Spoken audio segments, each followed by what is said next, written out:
Three reasons most of you are never going to be rich. One, you do not identify opportunity. The opportunity we are discussing now, which happened on the 12th of March, where I bought 600 grand of Bitcoin, which is now worth in excess of 7 million. I've done zero work, zero. I've turned 600K into 7 million just because I identified an opportunity. It took me 10 minutes. You're sitting out there thinking, if I just had $1 million, if I could just become a millionaire. That's how easy it is. Now, you probably didn't have 600K to buy Bitcoin like I did. Fine. You could have put 600 in and had 70 grand. 70,000 you could have had from 600. But you do not identify opportunities. This is the first thing you do not do. You do not pay attention to the world around you. You just live in your little bubble. You're too busy arguing with your ugly girlfriend, too busy stressed out about some dumb shit, too busy sleeping in. You don't pay attention. You're not perspicacious. This is why you miss opportunities. It's the first reason you're never going to be rich. When you go and buy a coffee, don't just go buy the coffee and sit down. Sit and say, why did I buy this coffee? Okay, I really want coffee. Yeah, but then why did I go into this store and not that store? Is it better advertising? Does it have less of a line? Do they have seating? How did they convince me to come here? How much did this coffee cost? £6. What's the profit margin on that? Probably £5.50, £5.80 probably by the time. The cup probably costs more than the coffee. The coffee is just water. How did they convince me to spend £6 in this place? And when you sit there and analyze, and you all start to learn little lessons about business, you'll learn about the importance of the signage. You'll learn about the importance of there being no queue. Yeah. So that if you ever run a business, tell you, I say with my business, my people all the time, faster. All the time, quicker. Yeah. Like, I have a couple businesses that are physical. I'm like, I don't want to see a line. I don't want it to see empty, because it looks bad.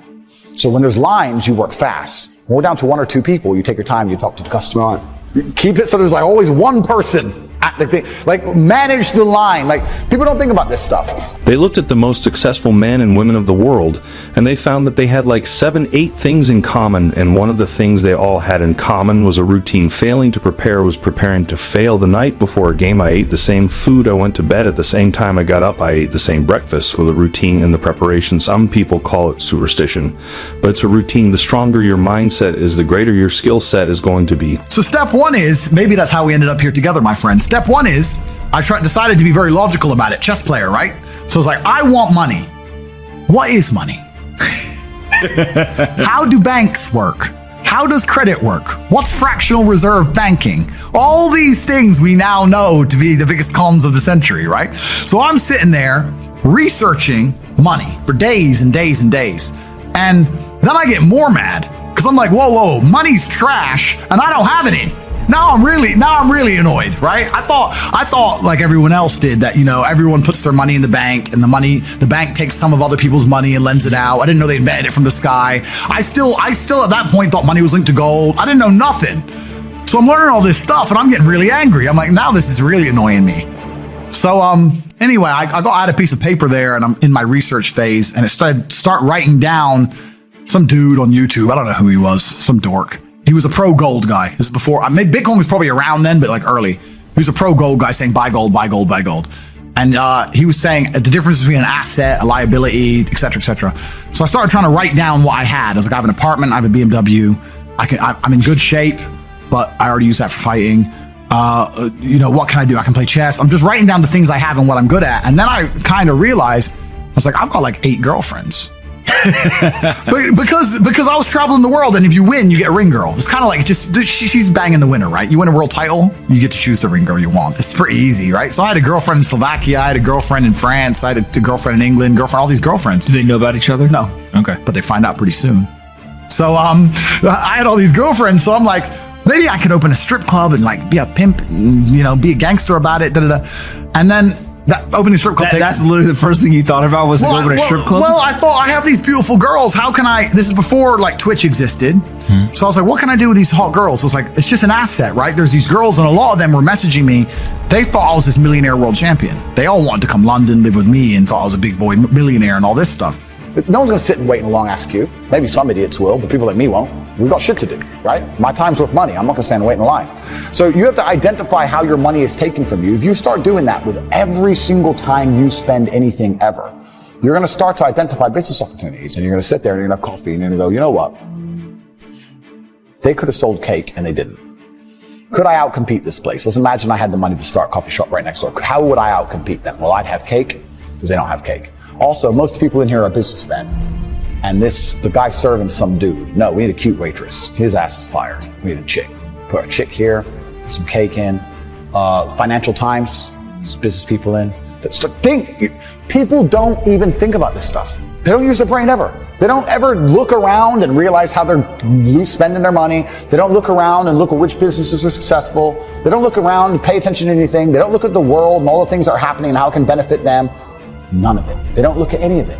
They're too busy following the circus. This is why it's clown world. They know all about the football results. Right, They know all about Rihanna. Second reason you're never going to be rich. Don't buy a house. Rent a house. They're like, oh, but isn't that wasting money? No, what's wasting money is buying a house, giving huge interest rates to a bank, and then tying yourself to one geographical location.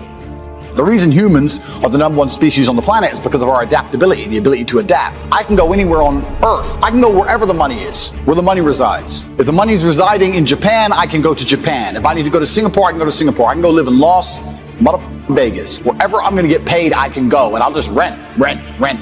Boom, boom, boom. I ain't got nothing tying me down. It ain't gonna take years for me to buy or sell something. I ain't gotta worry about all the upkeep and property maintenance. Buying a house is foolish. Now, I'm not gonna lie, I do own this house because I wanted it to be exactly the way I want it, but I'm rich, right? You aren't. So you shouldn't be doing that. Anyway, you do not need to buy a house. It's one of the biggest mistakes you can make. It's a psychological thing that your parents have told you. If you own a home, if you own a home, if you own a home. And then I tell people this and they go, oh yeah, but you can always rent it out. You're gonna spend $300,000 on a house so that you can rent it out for $800 a month. And then every time the boiler breaks, you're gonna spend $500 fixing the boiler. And they're gonna damage your house. And by the time they leave, you're gonna need a whole bunch of repairs. And they're gonna be calling you all the time for hassle and stress if they even pay their rent on time. You think that's a good spend of 300 grand? Do you know what else you could do with 300 grand? Buy Bitcoin. Revolutionary. Your real estate can be on the blockchain instead of out here, because when it's on the blockchain, it can be sold instantly. You ever tried to sell a house? It takes years. Ever tried to sell Bitcoin? It takes seconds. So this is the second reason you're never going to be rich, because all your ideas and concepts of how wealth is created are outdated. I already have worked out how much is the rent, where are they fucking up, what are they not selling that they should be selling, what are they doing good, what are they doing bad, this chair is too hard, I'll wreck them. And I'll send it, and now my network is so powerful, which is the second point, network, I can send a few messages on WhatsApp and make a bank transfer. And 2 months later, there's a brand new coffee shop next door with my name on it, putting them out of business. So the first thing is you have to pay attention. Because if you pay attention, you'll start to learn that money is everywhere. Every building is owned. These are skyscrapers. Billions. Every apartment nowadays is a million. You drive down a street in London, you're driving past trillions of dollars. There's money everywhere. It's all around us. When I was broke, I thought that the world was broke. I thought that there was no money. And then I got rich and realized that I was completely and utterly wrong. There's so much money. It's everywhere. If I go to try and buy a plane or a jet, they're always sold out. My yacht is a fucking 6-year waiting list. I want a Bugatti, they launch it, the email comes to my email address, 2 minutes later, gone. Like, there's so much money. If I want a diamond watch, or a $1 million watch, or $1 million watch, you can't get this stuff. There is so much money out there. Once you get to a certain echelon, you realize there's money fucking everywhere. So there's plenty of money in the world.